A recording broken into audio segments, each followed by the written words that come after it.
Glória a Deus. Pai do Senhor, irmãos. Amém? E vamos se colocar de pé, vamos orar, vamos agradecer a Deus por mais uma vez estarmos aqui na sua casa, na sua presença, para mais uma vez nós adorarmos e exaltarmos o seu nome. Amém? É um privilégio poder estar na sua casa, muito mais reconhecermos que estamos na sua presença. Amém? Eu estou com a cara assim, toda a arder, não porque fui na praia, né? Hoje fui na praia, mas foi para pregar ali para uma multidão de pessoas que se ajuntaram. Hoje batizaram-se 38 pessoas da AD Almada, e eu tive o privilégio hoje de pregar ali, de trazer uma palavra para eles, e então o sol faz isso, não é? Fiquei com a vontade, porque a água mesmo estava no ponto. Mas pronto, outro dia nós vamos, amém? Então vamos adorar a Deus, vamos glorificar o seu nome, amém? Porque Ele é digno de louvor, de adoração. Ele ainda salva, Ele ainda cura, Ele ainda faz milagres, prodígios e maravilhas, amém? Querido Deus e eterno Pai, obrigado. Obrigado, Senhor, pela Tua graça, obrigado pelo Teu amor, obrigado, Senhor, pela Tua salvação. Obrigado, Senhor, porque compreendemos que nós fomos arrancados, Senhor, de uma maneira de viver e fomos colocados, Senhor, sobre a rocha que és Tu, Senhor. O Senhor tem nos dado uma maneira nova de viver. Pai, todas as coisas velhas se passaram, eis aqui tudo se fez novo. Pai, queremos adorar o Teu nome nesta noite, queremos glorificar o Teu nome, queremos, Senhor, colocar o Teu nome bem alto, Pai, em nome de Jesus, e orarmos, Senhor, por todos aqueles, Senhor, que irão assistir a nossa transmissão, irão, Senhor, assistir os louvores, irão, Senhor, participar também dos louvores, irão ouvir a Tua palavra, que o Senhor possa, Senhor, também abençoar e falar com eles poderosamente. Nós que estamos aqui queremos, Senhor, aproveitar o tempo de comunhão que nós temos entre nós e queremos, Senhor, usar esse tempo de comunhão para que todos juntos possamos adorar e glorificar o Teu nome, Pai. Nós viemos para Te adorar, para Te glorificar, para colocar, Senhor, Teu nome acima de todas as coisas. Pai, Teu nome está acima de toda circunstância, Teu nome está acima de todos os nossos problemas, Teu nome está acima, Senhor, de todas as coisas que vêm para nós, Senhor, de maneira contrária. Pai, por isso queremos, Senhor, esquecermos, Senhor, dessas coisas e queremos, Senhor, colocar a nossa mente no trono da graça e queremos nesta noite, Senhor, louvar e engrandecer o Teu nome. Queremos cantar as Tuas maravilhas, queremos expressar com nossos lábios, Senhor, a Tua grandeza, Pai. Pai, obrigado, Senhor, pela Tua misericórdia. Obrigado, Senhor, por esse amor, Senhor, que nos constrange. Obrigado, Senhor, pela Tua presença depositada, Senhor, nas nossas vidas. Obrigado, Senhor, porque o Senhor se manifesta, Senhor, no nosso meio. O Senhor se manifesta em nós e através de nós. Pai, obrigado pelo Teu Espírito Santo, aquele que nos ajuda, aquele que nos consola, aquele que nos conforta, aquele que nos confronta. Pai, obrigado, Senhor, pela ajuda poderosa, Senhor, do Teu Espírito Santo. Sem Ele nada poderíamos fazer, sem Ele nós não conseguiríamos fazer. Por isso nós queremos, Senhor, louvar o Teu nome, pedir, Senhor, que Teu Espírito possa nos ajudar, que Teu Espírito possa nos inspirar, Senhor, nesta noite para louvar e engrandecer o Teu nome.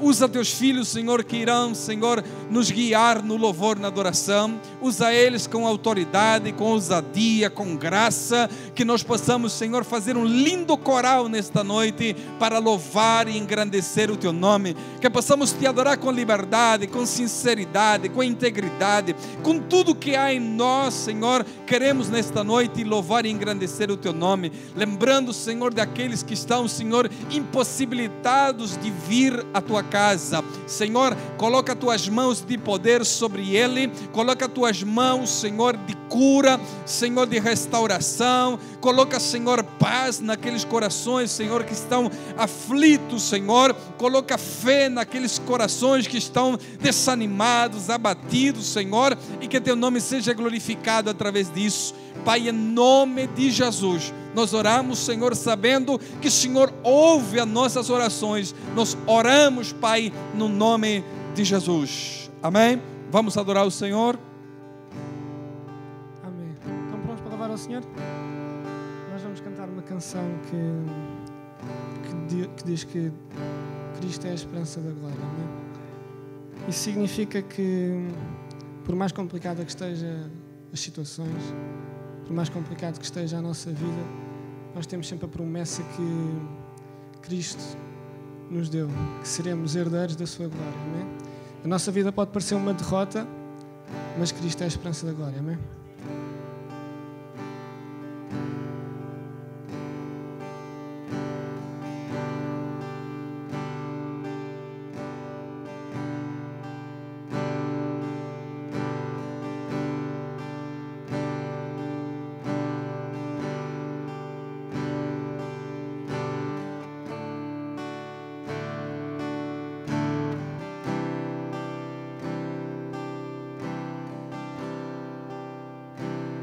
Vejo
glória a Deus. Será que você consegue fechar os seus olhos?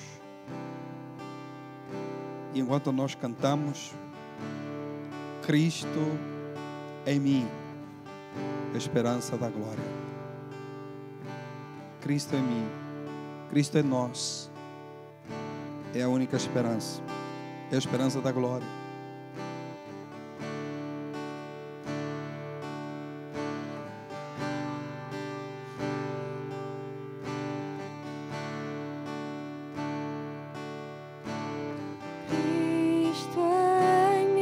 Adora o Senhor nesta noite. Declare isso nesta noite.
Obrigado, Senhor. Obrigado, Senhor, porque Tu és a nossa esperança. Obrigado porque Tu és a nossa única esperança, Senhor. Tu és a nossa esperança de glória. Pai, queremos colocar os nossos olhos em Ti e esperar em Ti, porque Tu és a única esperança. É uma esperança que permanece não somente aqui, mas permanece para sempre. Por isso queremos ter o Senhor como nossa única e verdadeira esperança. Tu és a nossa esperança, Senhor. Tu és aquele que nós esperamos, aguardamos ansiosamente. Pai, a Tua palavra diz que se nós esperamos as coisas que vêm daqui, que são de aqui, se somente nós esperamos as coisas que acontecem aqui, somos mais miseráveis de todos os homens. Por isso nós cremos naquilo que não se vê, mas com paciência o esperamos. Nós acreditamos, Senhor, naquilo que é real, mas que os olhos humanos não veem. Nós acreditamos em Ti, Senhor. Nunca vimos, mas nós somos mais bem-aventurados, como disse a Tua palavra, por nós crermos. Pai, obrigado, Senhor, por ter colocado essa convicção na nossa vida. Obrigado, Senhor, por ter revelado a nós, como diz a Tua palavra, que o Senhor revela a quem o Senhor desejar. Obrigado por abrir o nosso entendimento e compreender o Teu plano, Senhor. Obrigado, Senhor, por ter esse entendimento de que o Senhor ainda fala conosco através da Tua palavra. Fala conosco, Senhor, mais uma vez nesta noite. Nós abrimos o nosso coração para que o Senhor possa nos ministrar, Senhor, a Tua palavra.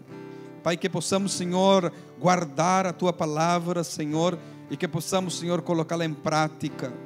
Pai, em nome de Jesus, o nosso coração está preparado, Senhor. A nossa mente está preparada, Senhor, para ouvir a Tua palavra, Senhor. Fala conosco nesta noite mais uma vez, para a Tua glória e para a Tua honra, em nome de Jesus. Amém. Glórias a Deus. Os irmãos que ainda estão em pé e quiser sentar, não é? Quem quiser ficar de pé a ouvir também não há problema. Amém. Agradecer aos irmãos do louvor, não é? Eles são uma bênção. Hoje temos aqui o Daniel e a Sara e é uma bênção. Essa equipa do louvor hoje representada por eles. Amém. E é muito bom. Nós temos alguém que perceba, não é? Que perceba desse mistério que ainda é para mim, não é? E para muitos de nós, não é? Mas que bom que nós temos alguém que possa usar do instrumento, né? Usar da sua voz para abençoar o povo de Deus, amém? Abençoar o corpo de Cristo e edificar o corpo de Cristo através dos seus dons e talentos, amém? Esse é o propósito de Deus, dar-nos para que nós possamos ser bênção para os outros, amém? Para que possamos servir aos outros também, amém, irmãos? Então, eu quero partilhar convosco nesta noite um texto, primeira carta do apóstolo Paulo a Timóteo. Primeira carta do apóstolo Paulo a Timóteo, capítulo 2, primeira carta do apóstolo Paulo a Timóteo, capítulo 2 e verso 11. Verso 11, vou começar no verso 11, vamos ler alguns textos, não é? Temos o privilégio de nós pararmos um pouco hoje. Não sei se você teve hoje esse tempo de parar um momento e analisar a palavra de Deus. E então, precisamos aproveitar esse momento que temos aqui. Imaginamos aqui, nós estamos numa mesa, não é? Todos sentados aqui, não é? E vamos nos reunir em volta à palavra de Deus. Essa é uma benção. Amém? E então, eu quero ler aqui 1 Timóteo capítulo 2, verso 11 em adiante. Amém? 1 Timóteo capítulo 1, desculpa. É o sol, irmão, que causa isso. E eu fico endoidando a malta lá atrás, né? 1 Timóteo, capítulo 1 e verso 11. É isso. Obrigado, Samuel. Então diz assim a palavra do Senhor. Conforme o evangelho da glória de Deus, bem-aventurado que me foi confiado. Eu dou graças ao que me tem confortado, a Cristo Jesus, Senhor nosso, porque me teve por fiel, pondo-me no ministério. A mim, que dantes fui blasfemo, perseguidor, injurioso, mas alcancei misericórdia porque o fiz ignorantemente, na incredulidade. E a graça do nosso Senhor superabundou com a fé e amor que há em Jesus Cristo. Esta é uma palavra fiel e digna de toda aceitação, que Cristo Jesus veio ao mundo para salvar os pecadores, dos quais eu sou principal. Mas por isso alcancei misericórdia, para que em mim, que eu sou o principal, Jesus Cristo mostrasse toda a sua longanimidade, para exemplo dos que haviam de crer nele para a vida eterna. Ora, ao Rei dos séculos, imortal, invisível, ao único Deus sábio, seja honra e glória para todos sempre. Amém. Este mandamento te dou, meu filho Timóteo, que segundo as profecias que houve acerca de ti, milites por ela boa milícia, conservando a fé e a boa consciência, ao qual alguns, rejeitando, fizeram naufrágio da fé, e entre esses foram Himeneu e Alexandre, os quais entreguei a Satanás para que aprendam a não blasfemar. Amém? Glória a Deus. Então, esse será o texto que nós vamos trabalhar, analisar nesta noite. Mas o assunto vai girar sobre esse assunto que o Samuel já vai meter ali. E eu quero falar hoje sobre entregues a Satanás. É uma expressão muito forte, não é? Como é que alguém vai entregar a Satanás? Geralmente nós oramos e Deus, eu coloco essa pessoa nas tuas mãos. E nós colocamos a pessoa na mão de Deus, né? E não é brincadeira. Estar nas mãos de Deus não é brincadeira. Amém? Tinha um certo pastor que dizia, eu prefiro estar nas mãos de Satanás, não é? Do que nas mãos de Deus. Porque se cair na mão de Deus é complicado. Deus O tamanho do amor de Deus também é o tamanho da sua justiça, né? Muitas vezes nós olhamos para um Deus de amor, e Ele é, com certeza, mas Ele também é justiça, amém? E muitas vezes esquecemos esse atributo tão importante de Deus, que é a justiça.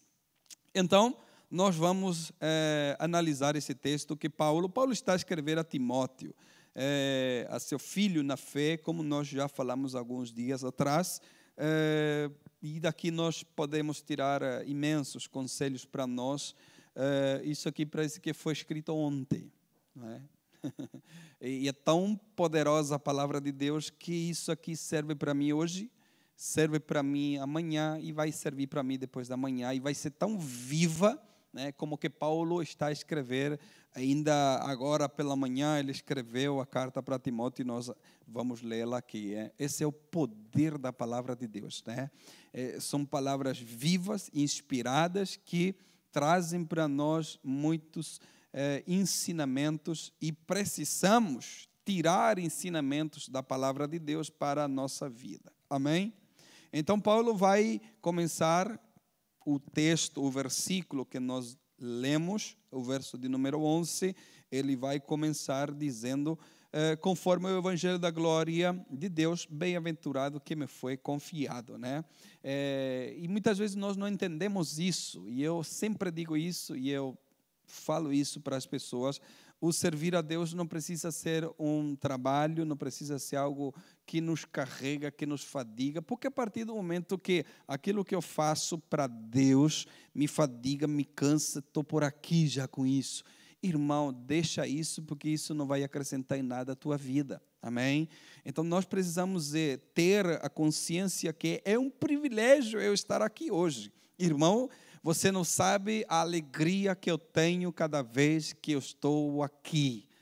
É um prazer, é um privilégio, porque sei que não é para todos, né? Isso aqui é só para aqueles que Deus os chama. Paulo disse, olha, conforme o evangelho da glória de Deus, bem-aventurado que me foi confiado, né? Então é Deus que confia, né, as pessoas para realizar essas coisas. Então tem que ser um privilégio. Minhas irmãs sabem, quando eu vou apanhá-las, é uma alegria, não é? É uma alegria poder ir, né, apanhá-las e trazê-las para a casa de Deus, né? E eu disse, a coisa mais fácil de fazer é dar desculpas, não é? E eu sempre gosto das coisas mais difíceis, né?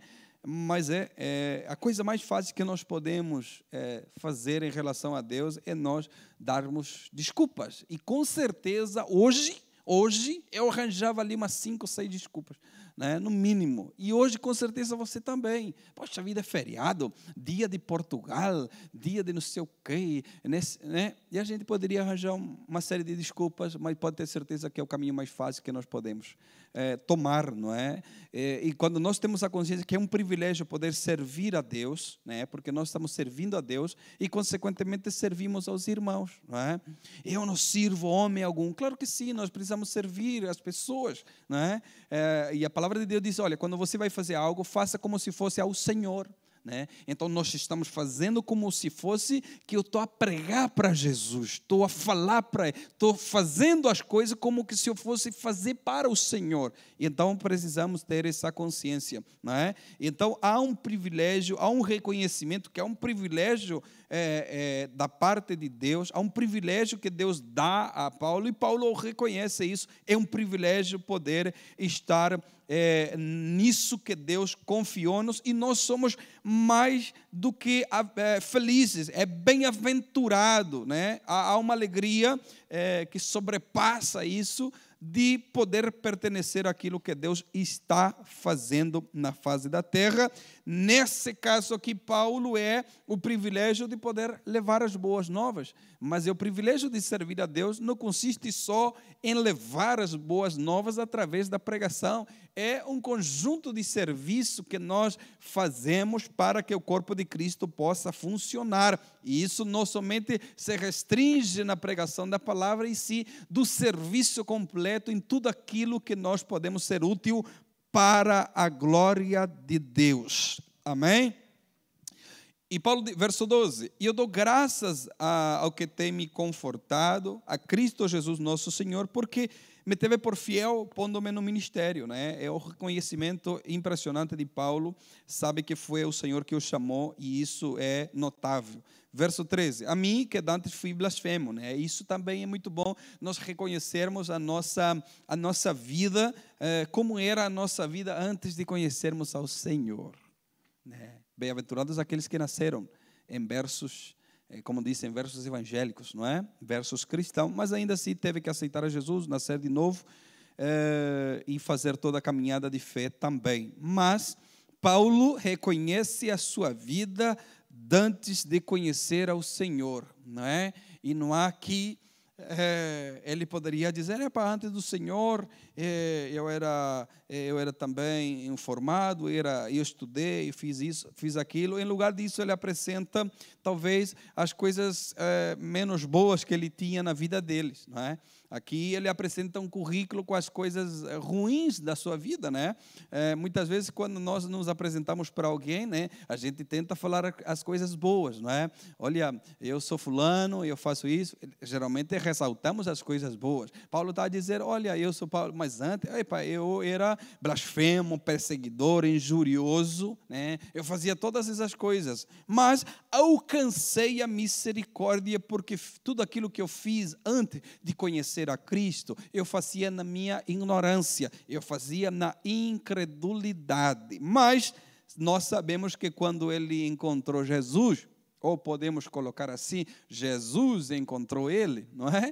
Porque Jesus foi ao encontro dele, não é? E que encontro que ele teve com o Senhor Jesus, né? É o Senhor Jesus que vai falar com ele e vai dizer, aquele que você persegue, está aqui, sou eu, não é? E aquilo foi algo extraordinário que aconteceu na vida de Paulo. E então ele disse, verso 14, e a graça do nosso Senhor superabundou com a fé e amor que há em Jesus Cristo, não é?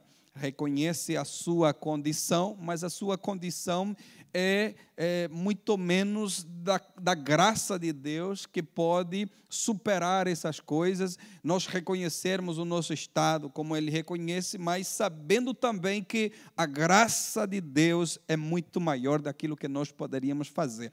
Isso tem sido um problema na nossa comunidade. Quando digo na nossa comunidade, aqui abro o leque bem grande, nas nossas igrejas, né? As pessoas sentem-se ainda, eu conversei com muita gente, converso, né?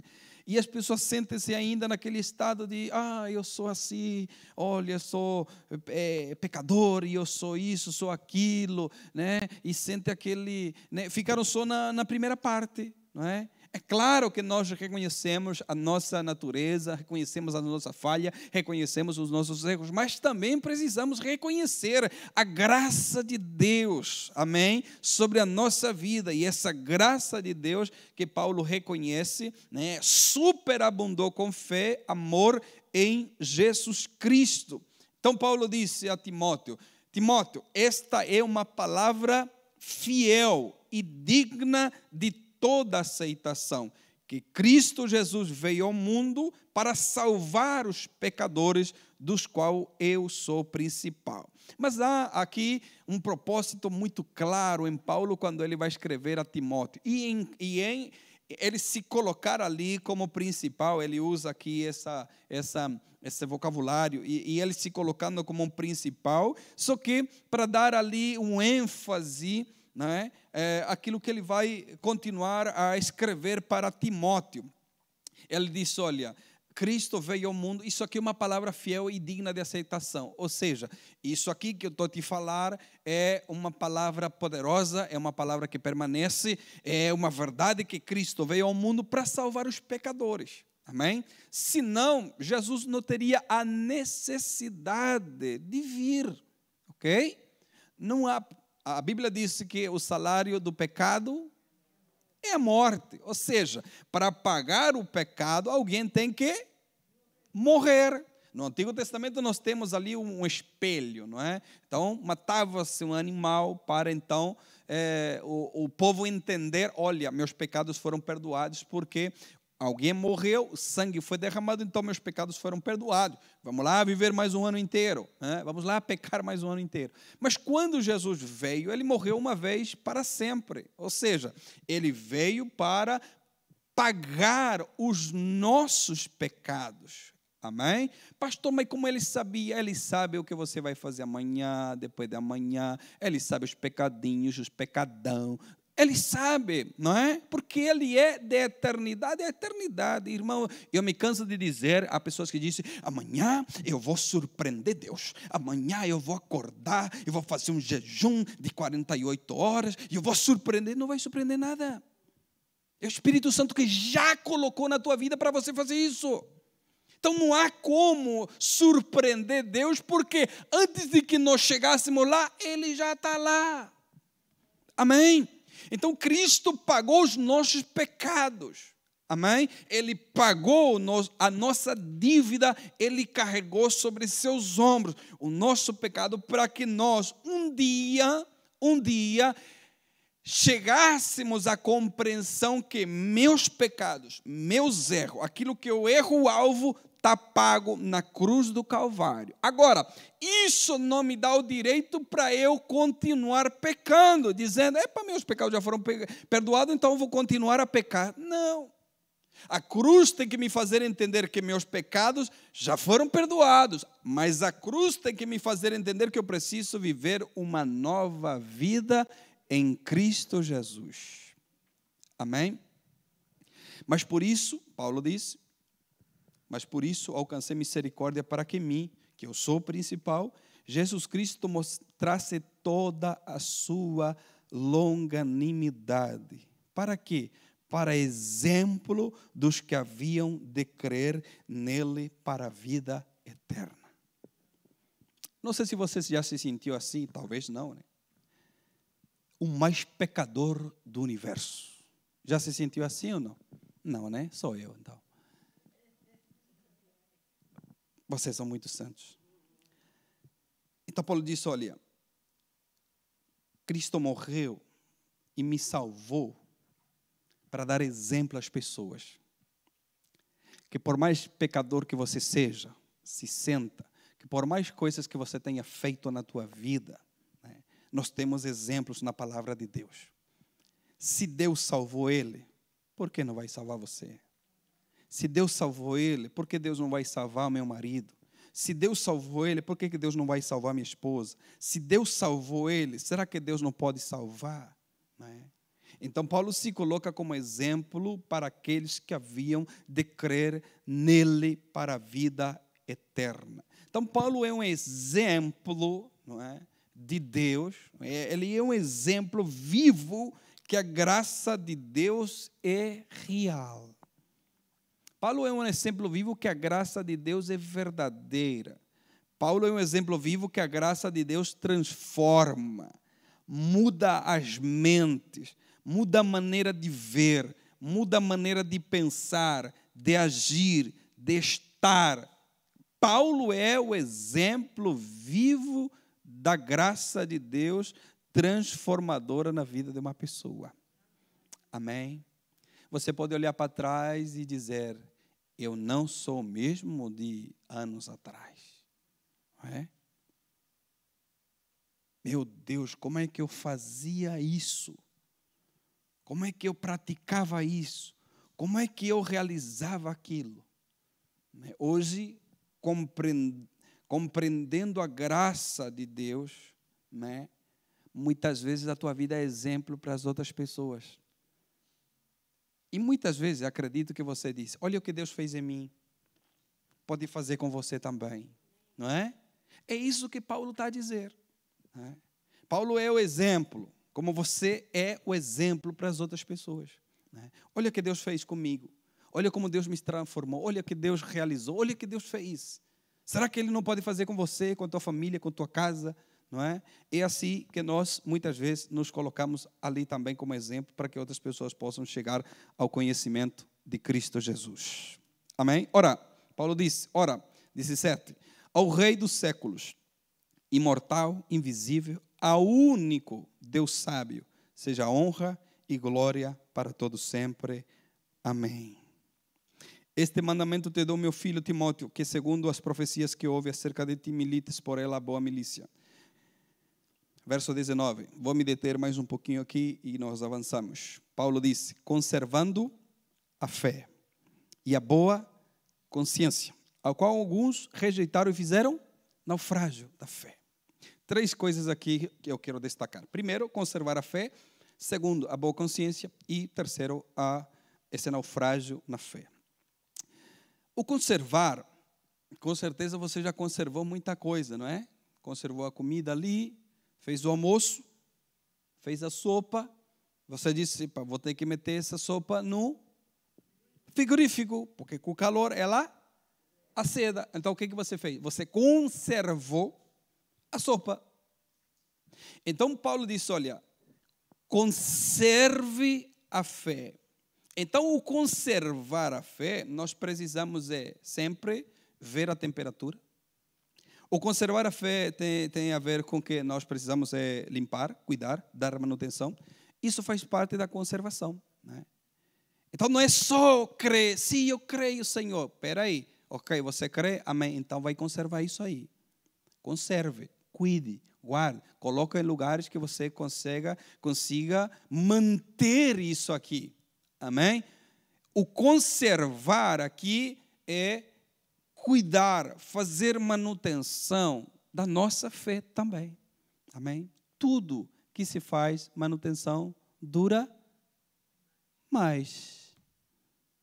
Tudo que se faz manutenção dura mais. Está a ver? Então, conserva a fé. Paulo disse, conserve a fé. Paulo disse, e queremos conservar essa fé. Então, precisamos dar manutenção à nossa fé. Amém? Porque nós não queremos comprar algo parecido. Não é? Nós não queremos comprar algo parecido ou similar. Nós não queremos trocar. Queremos conservar. Amém? Queremos conservar a nossa fé. Sobrou sopa, o que nós faz? Joga ela fora. Sobre isso aqui que nós faz? É para deitar no lixo. Não, vamos conservar. Essa é a proposta do apóstolo Paulo em relação à fé de Timóteo e essa é a proposta da palavra em relação a nós. Eu sempre fico a pensar, a fé vem pelo ouvir e ouvir. Se a fé vem pelo ouvir e ouvir da palavra, será que a gente fica com menos fé se a gente não ouvir a palavra?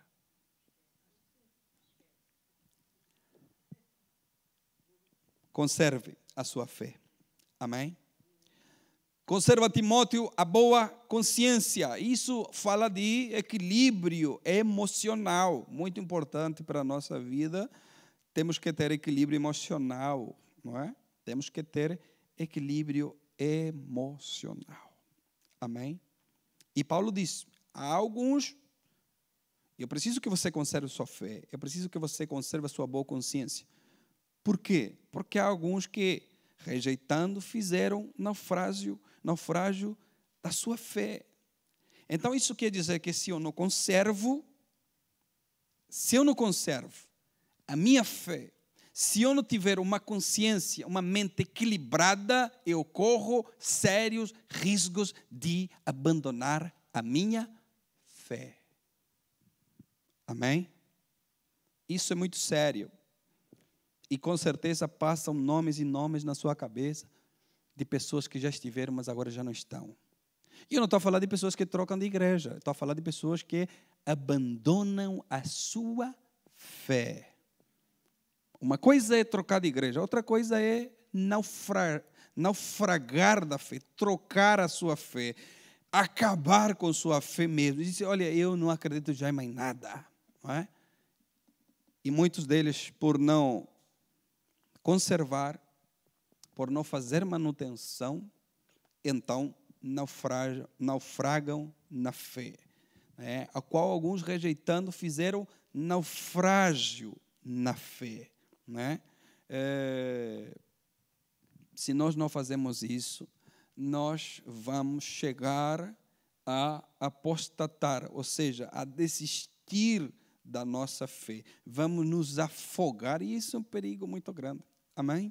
Precisamos, então, fazer manutenção à nossa fé, termos uma consciência equilibrada, mantermos uma boa consciência para que nós possamos viver uma vida de fé e que a nossa fé possa aumentar a cada dia. A nossa fé precisa aumentar a cada dia, não é? E que possa ela chegar do tamanho de um grão de mostarda. A nossa fé tem que chegar a esse tamanho, do tamanho de um grão de mostarda. Né? Jesus diz, olha, se tua fé chegar ao tamanho de um grão de mostarda, olha, você vai ser tremendo. Você vai orar, os montes vão vir para um lado para o outro. Né? Então, nós temos que batalhar para que a nossa fé possa chegar ao tamanho de um grão de mostarda. E pela palavra nós podemos confirmar que a nossa fé aumenta. Foi o pedido dos discípulos. Senhor, aumenta-nos a nossa fé, aumenta a nossa fé. Então precisamos fazer manutenção da nossa fé, termos ali uma consciência, uma mentalidade equilibrada, não é? E então nós vamos superar todas as nossas adversidades, todas as nossas questões que vêm pela frente. Amém? Então Paulo dá o exemplo. Paulo diz, olha, você tem que conservar a sua fé, a sua boa consciência, porque cuidado, tem gente que está naufragando da fé, está apostatando da sua fé. Né? E a fé é algo tão importante, irmãos, que a Bíblia diz, quando o Filho do Homem vier, achará fé na terra? Não é? Então, a fé é algo muito importante que nós precisamos ter zelo, cuidá-la, conservá-la e, se possível, nós aumentar ela do seu tamanho. Amém? Amém? Então, Paulo, para ser mais claro, disse, eu vou te dar um exemplo ainda. Geralmente, quando nós damos exemplos, nós, para dar mais ênfase ao exemplo que nós estamos dando e para que a pessoa se identifique com aquilo que nós estamos tratando de dizer, geralmente nós damos nomes. Né? Olha, não faça isso. Minha mãe, né? Minha mãe é uma benção.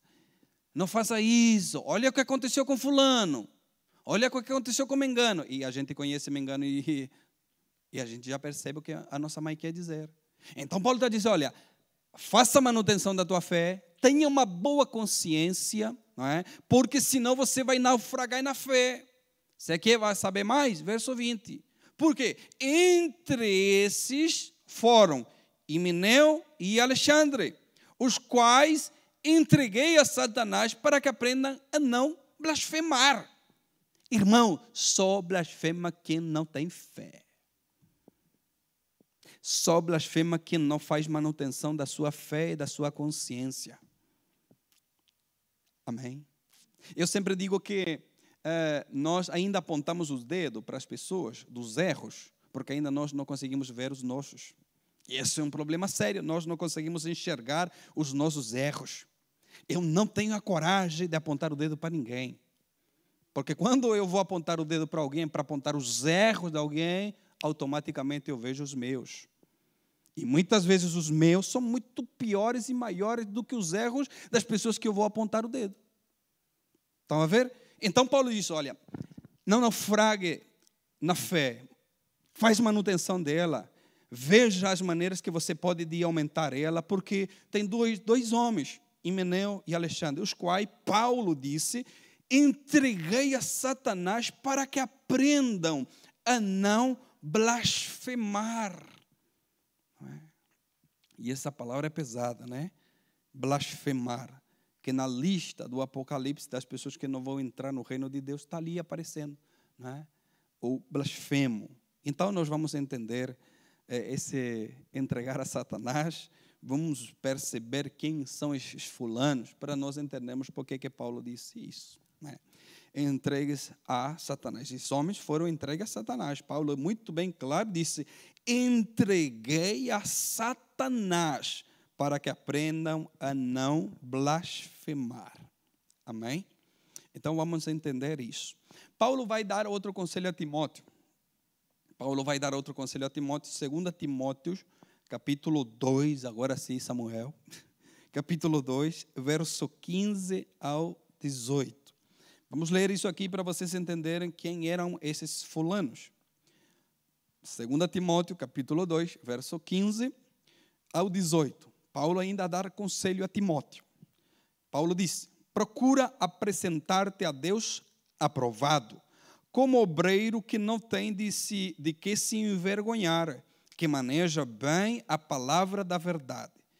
Mas evita os falatórios profanos, porque produzirão maior impiedade, e a palavra desses roerá como gangrena, entre os quais são, e ali aparece o nosso amigo Himeneu, ok?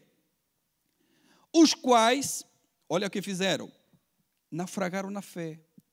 Agora Paulo diz, os quais, verso seguinte, os quais se desviaram da verdade, dizendo que a ressurreição já era feita e perverteram a fé de alguns.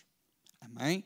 Esse era Himeneu, essa era a característica dele, essa era a posição dele. Não acreditava, né, na ressurreição, desviaram-se da verdade, daquilo que os apóstolos ensinavam, né? E Paulo então aconselha a Timóteo, né, acerca desse homem. Então vamos lá ler 2 Timóteo agora, capítulo 4, verso 13 ao 15. Então Paulo vai dizer a Timóteo, 2 Timóteo 4, 13 ao 15. Quando vieres, traze a capa que deixei em Troade, em casa de Carpo, e os livros, principalmente os pergaminhos. E aí, então, está o nosso amigo Alexandre. Alexandre, o latoeiro. O latoeiro é aquelas pessoas que trabalhavam com metais, né? Causou-me muitos males. O Senhor lhe pague segundo as suas obras. Tu guarda-te também dele, porque resistiu muito às nossas palavras. Amém? Muito bem, apresentamos os dois fulanos que Paulo entregou a Satanás, não é? E, na verdade, a palavra Satanás significa opositor, não é? Adversário, é a raiz da palavra, não é? Então, Satanás significa adversário, opositor, e esses dois tinham essas características. Paulo disse isso, se desviaram da verdade. Eram opositores do ministério, do ensino de Paulo e dos apóstolos. É nesse assunto que Paulo disse que era a ressurreição. Ok? Então, esses dois tinham essas características de se opor àquilo que os apóstolos estavam ensinando. Paulo, em outra expressão, disse que eles são inimigos da cruz de Cristo. E então, Paulo disse, entreguei-o, esses dois homens, entreguei a Satanás. Para quê? Para que aprendam a não blasfemar, né? Então, Paulo usa essa expressão no sentido de que eles, no erro deles,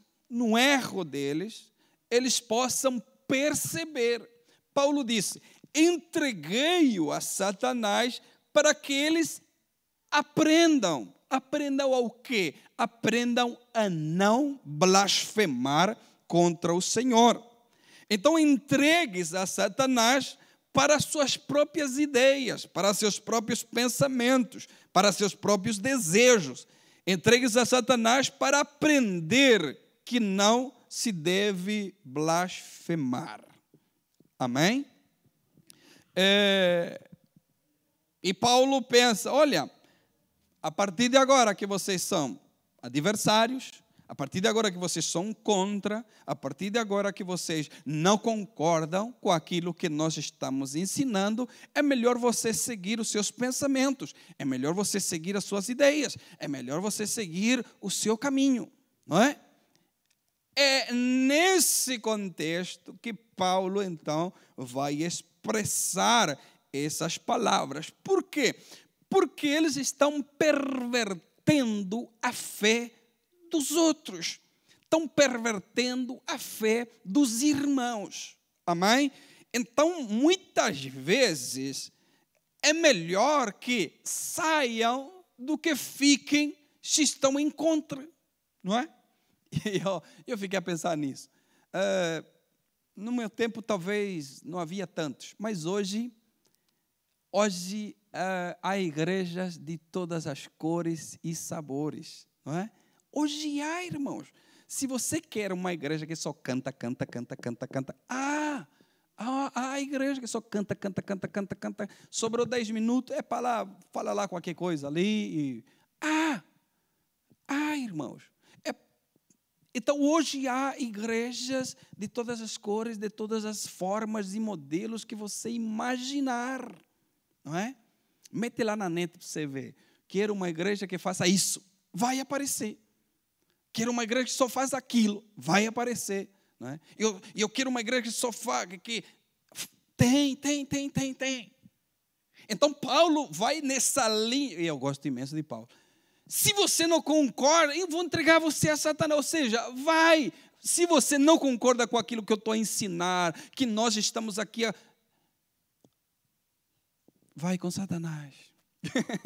Ou seja, vai nos teus próprios pensamentos, vai lá, na tua força, não é? Irmãos, e eu fico a pensar nisso, não é?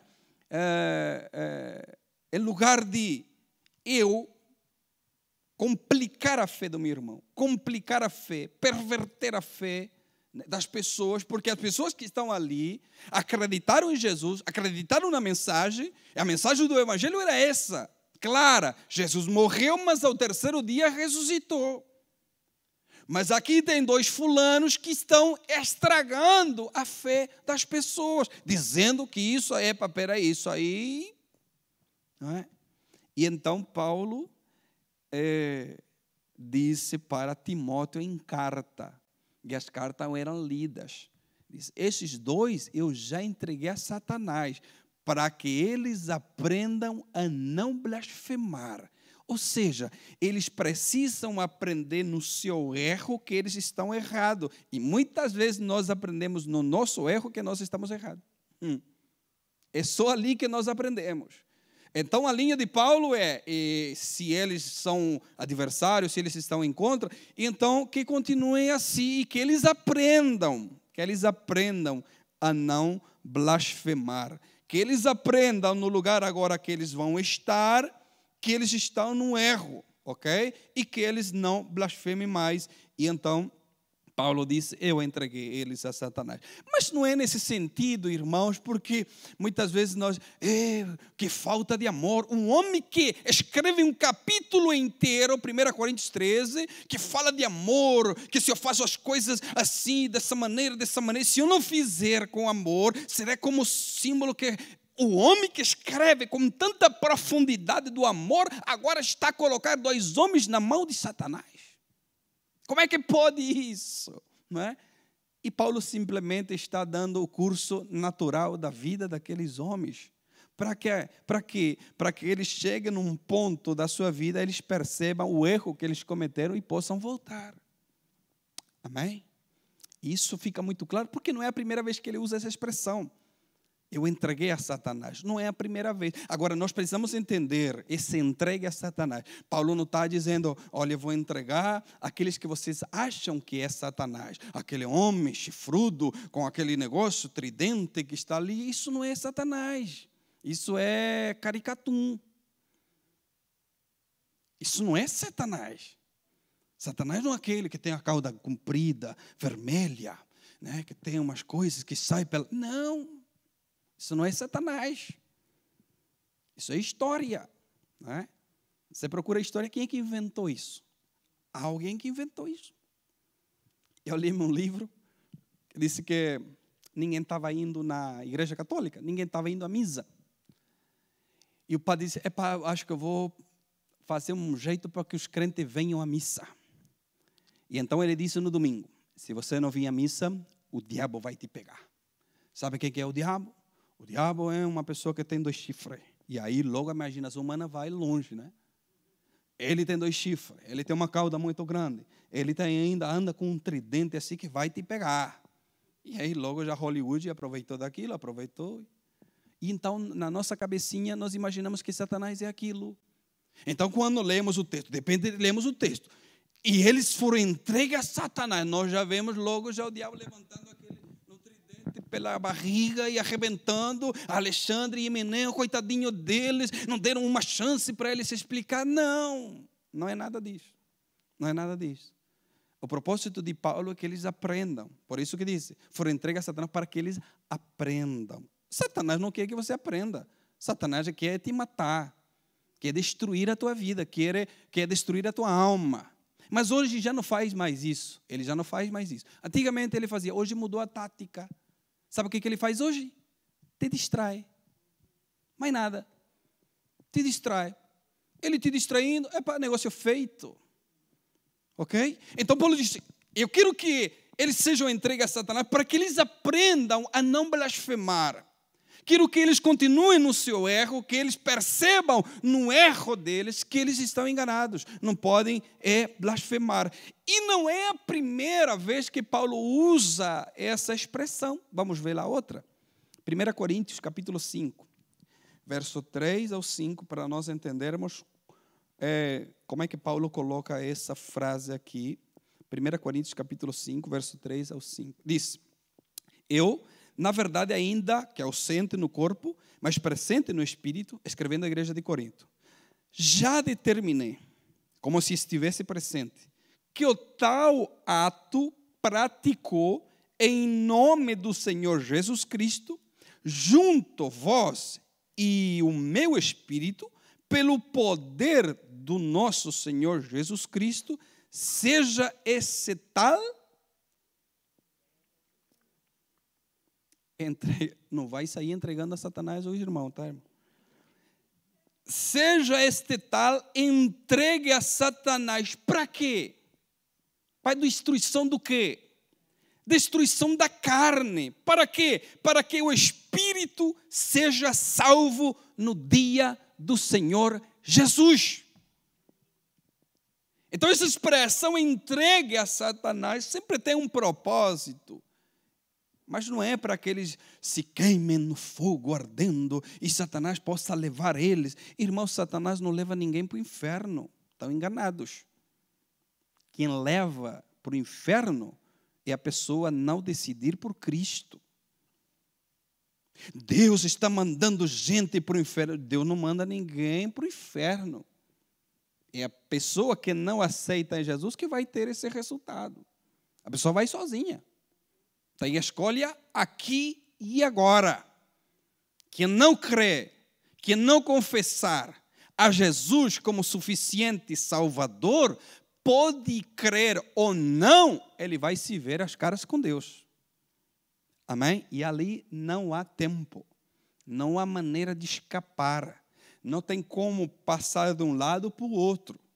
Ok? Lázaro e o rico, lembra? Não tem como. Então, nós precisamos decidir isso agora. Agora, Paulo não está a entregar a Satanás na nossa imaginação. Satanás está entregando no seu erro. Para quê? Para que a carne possa ser destruída. Por quê? Porque o fulano que Paulo está falando, uns versículos mais acima, se você ler o texto ou conhecer o texto, o fulano andava com a mulher do pai. O fulano estava saindo com sua madrastra. E Paulo disse, isso está errado.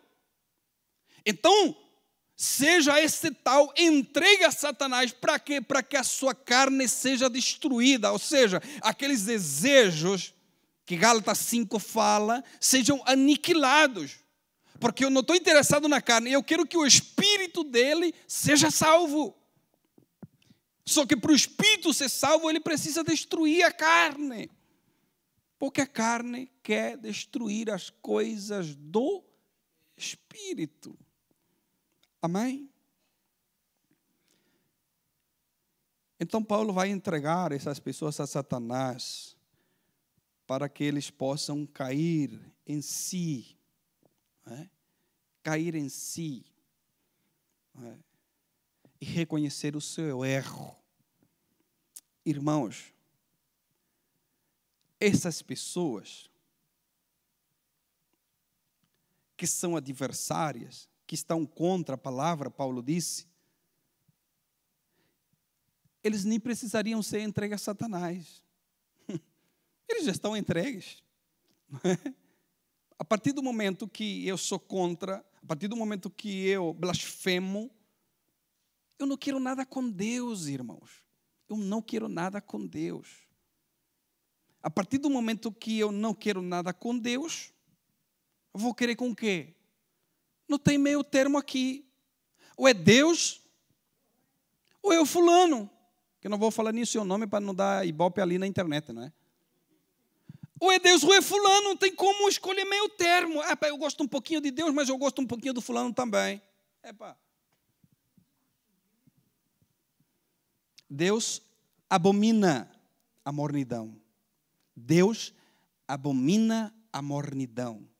A mornidão é eu não me decidir nem por cá nem por cá. A mornidão é eu ter um pé aqui dentro e um pé lá fora. Isso é a mornidão. E a Bíblia diz que Deus vomita. Tomara, a Bíblia diz, tomara que fosses frio, tomara que fosses quente, ou seja, tenhas decidido algum lugar. Não é? A gente que caminha de segunda a sexta com fulano e de sábado, diz, agora você espera, que agora chegou o final de semana. Agora eu vou andar com Deus. Não funciona dessa maneira. Não funciona dessa maneira. Então, nós precisamos decidir, não é? E Paulo está interessado no Espírito. Paulo sabe que está errado, eles estão errados, esses dois casos estão errados, mas Paulo quer a salvação do Espírito deles.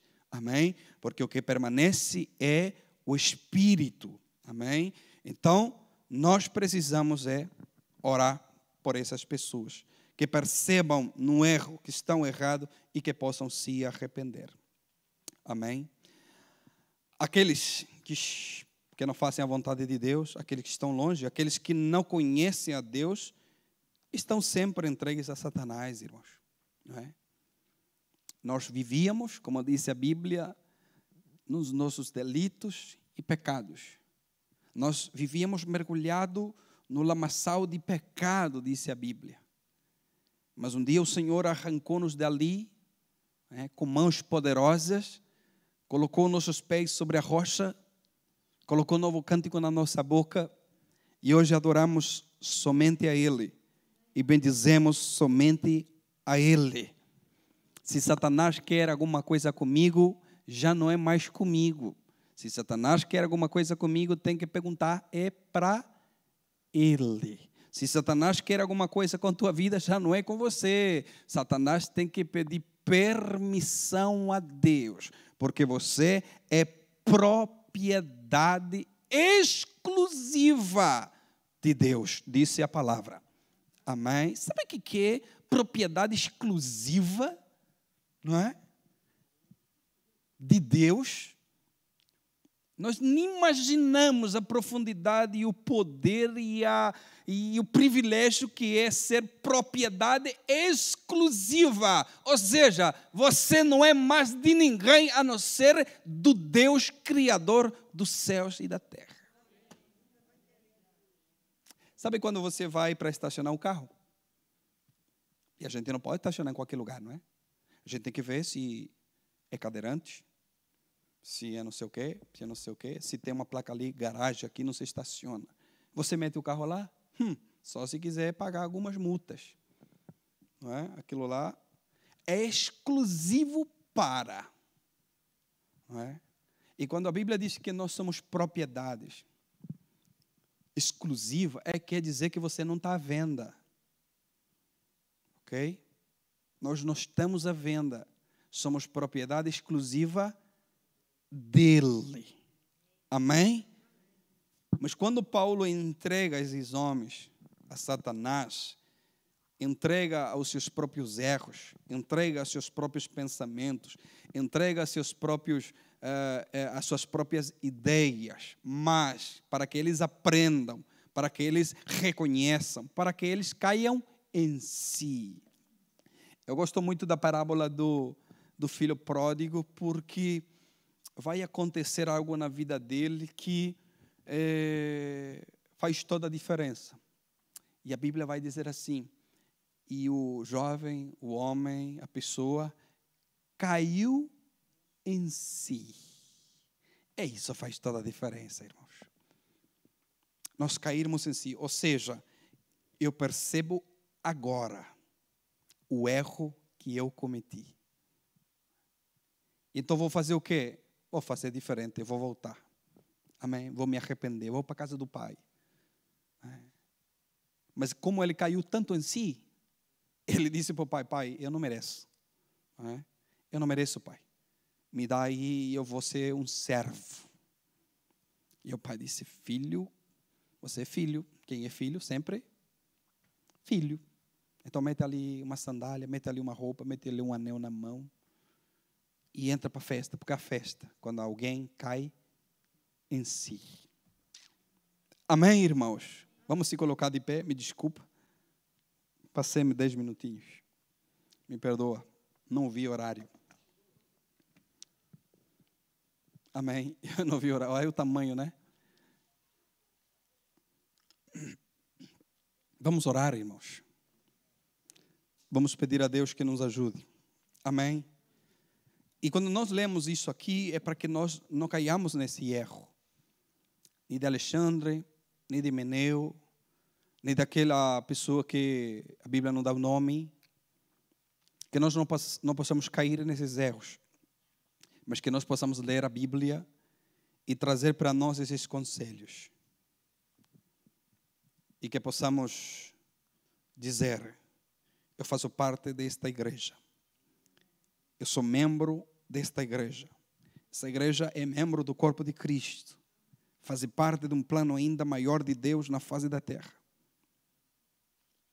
É aqui que eu gosto de estar. Tem um louvor que diz: é aqui que eu me sinto muito bem. Não é? É aqui que eu me sinto muito bem. É assim que temos que pensar. Não é a obrigação do pensamento. É assim que devemos pensar. Repito, não é a obrigação do pensamento. A partir do momento que eu não penso desse jeito, não vale a pena, irmãos. Não vale a pena porque não vai fazer bem para mim, não vai fazer bem para os irmãos que estão à minha volta. Eu não vou crescer. Vou me tornar primeiro murmurador, depois da murmuração vem a blasfêmia e depois vem um naufrágio na fé. Então que nós, quando olhamos para esse texto, possamos aprender conosco. Preciso é manutenção da minha fé. Preciso manter boa a minha consciência, ter equilíbrio emocional. E preciso é não apostatar da minha fé. Amém? Por mais que acontecer o que acontecer, nós não devemos apostatar da nossa fé. Amém? Vamos orar. Vamos agradecer a Deus. E eu quero convidar aqui um diácono, diaconisa, não sei quem está, é a irmã Aurora. Amém? Nós vamos orar. Vamos orar por nossos irmãos e irmãs. E vamos também aproveitar esse tempo para nos ofertarmos. E que Deus nos ajude. Amém. Querido Deus e eterno Pai, obrigado. Obrigado pelo conselho da Tua palavra, Senhor. Obrigado porque, como disse a Tua palavra, e o apóstolo Paulo escreve, estas palavras são fiéis e verdadeiras, dignas de toda aceitação. Pai, nós aceitamos o conselho da Tua palavra. Nós aceitamos, Senhor, cada palavra que há, Senhor, nessa inspiração do Teu servo. Obrigado, Senhor, por tê-lo inspirado. Obrigado por ter deixado para nós a Tua palavra. Obrigado porque ela é o nosso alimento. E se nós não nos alimentamos, vamos entrar em desfalência. Queremos sempre ser alimentados pelo Senhor. Queremos sempre ser alimentados pela Tua palavra. Obrigado, Senhor, por cada vida que está aqui presente. Obrigado por cada uma das suas famílias. Abençoa, Senhor, a sua casa. Abençoa a sua família. Abençoa, Senhor, os seus entes queridos. Pai, coloca, Senhor, o desejo, Senhor, de adorar o Teu nome, de glorificar o Teu nome, e que eles possam perceber a Tua salvação. Pai, revela para eles o Teu Evangelho. Abre suas mentes, abre seus corações, para a alegria nossa e para a glória do Teu nome. Pai, abençoa, Senhor, as ofertas. Abençoa essas sementes que serão, Senhor, depositadas na tua casa. Faz prosperar na vida dos teus filhos, Pai. Mostra para eles, Senhor, a tua misericórdia, a tua graça, o teu amor. Pai, tu és o dono do ouro e da prata. Pai, a ti pertencem todas as coisas existentes e inexistentes. E a ti, ao único Deus, sábio, seja a glória, seja a honra, seja o poder, pelos séculos dos séculos. Amém.